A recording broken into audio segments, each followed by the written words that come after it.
Welcome back to Art at Home with the Creative Place.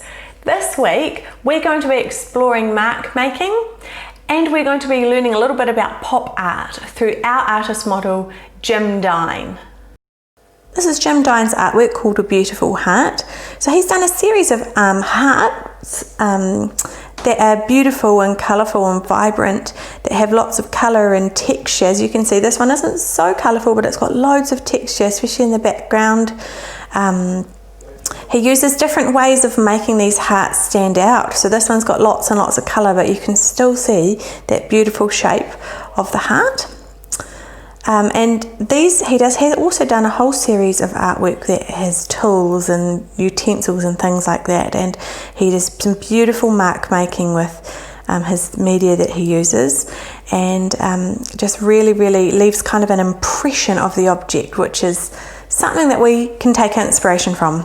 We are going to take some inspiration from the things that Dine used for his artwork today. So he used things like tools, utensils, and his very famous hearts that he created. I'm going to be creating some colourful hearts, taking inspiration from Dine, and we're going to incorporate a little bit of mark making today. So let's get your things ready to go so that you're all set to get creative. Today we're going to be creating art that's what we call mixed media, which is when you use lots of different things to create one piece of art. So you might use pencils, charcoal, paint, oil pastels, all these different types of things. Today I'm going to be using watercolour pencil, charcoal, and maybe a little bit of paint depending on how I go. If you don't have watercolour pencils at home, you can use just normal coloured pencils, or you could use any kind of paint that you might have as well. The other things that you are going to need before we get started are a piece of paper, a pencil and an eraser, and something to draw. Today I'm going to be taking inspiration from Dine's hearts. And I'm not going to draw a heart, but I'm going to use the same concepts he used with the colourfulness, the texture. Instead, I'm going to be drawing my salt shaker.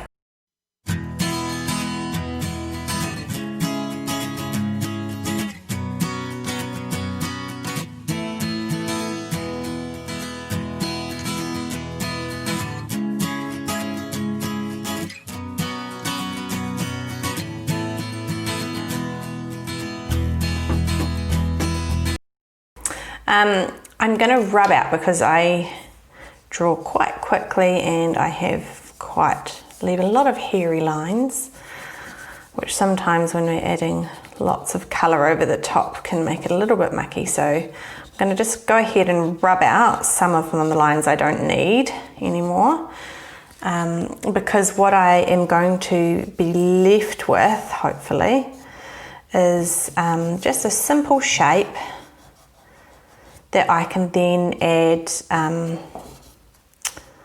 some nice colour to. So while you're erasing, it's a good idea just to have a little think about what types of colour you might want to use. Colour can be a really tricky thing, and many really great artists can even struggle to choose the right colours and the right colour combination. So it's okay to take a little bit of time to think about these things, and even if you got a little scrap paper and just tried some different colour combinations first with your pencils or your paint, whatever it is you're going to be using, trying some different colour combinations before you do it on your artwork could be a good idea. Now, unlike last week, last week we broke up our shape into different pieces and then we used different colours on each of those pieces. Today I'm going to just be a little bit more random, I guess, and I really loved the kind of patchwork but not very defined shapes that Dine used in his artwork. So I'm going to use a similar idea with mine, which you'll be able to see soon. So while I am doing my colour, I'm making sure that I am trying to balance out colours the best that I can, because it can be tricky, but trying to make good decisions as I go about where I'm putting colour, making sure there's a balance of light and dark, of red and pink and the dark purple here and there. So what I'm doing first is I'm doing all the colour pencil bits on the top third, and then I am going to get my my paintbrush and my water, and I'm going to go over top of all those colour pencil marks and just create some beautiful watercolour looks with that. I love the nature of watercolour paint in this situation. I love that it's a little bit, it kind of blends into each other quite nicely, and I'm just using a little bit of water at a time to make sure I don't flood it with too much water. That's definitely key. So here I am just continuing through with the rest of my colour making, and just making sure that I leave an impression of my object. So once your colour is all down, you'll be ready to start your mark making. So as you can see, I've already had a little go. I've actually tried to use my charcoal, which I was planning on using on top of my watercolour pencil, and I found it hasn't actually worked super well. And so that's cool. So we're just going to change of plan, going to create my marks using a black watercolour pencil in combination with maybe my Sharpie. I really like the way the black watercolour pencil, I can, as you can see, I've had a little play just next to me, just here. You can kind of blend it a little bit, you can do dark, you can do it light, make some cool textures there. And with my Sharpie, I quite like the way that we can get some really defined lines. You can do some different types of shapes, and they're quite defined. And obviously the difference is with this is my Sharpie, if I put water on top of it, my Sharpie won't run.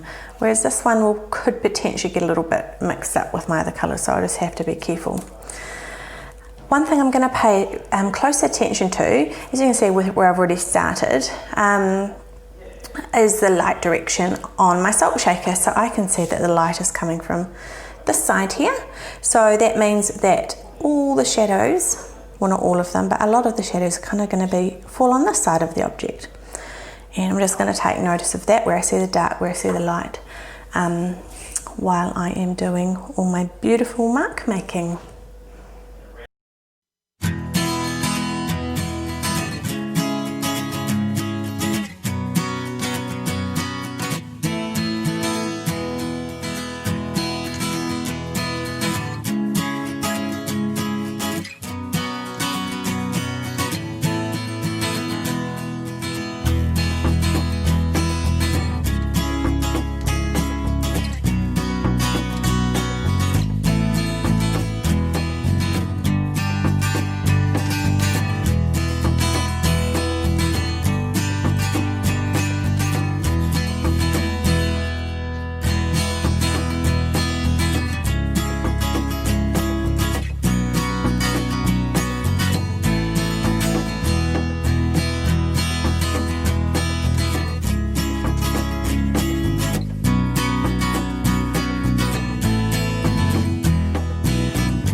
So once you have finished your mark making and your texture, you'll be left with something that no doubt looks just so amazing and beautiful.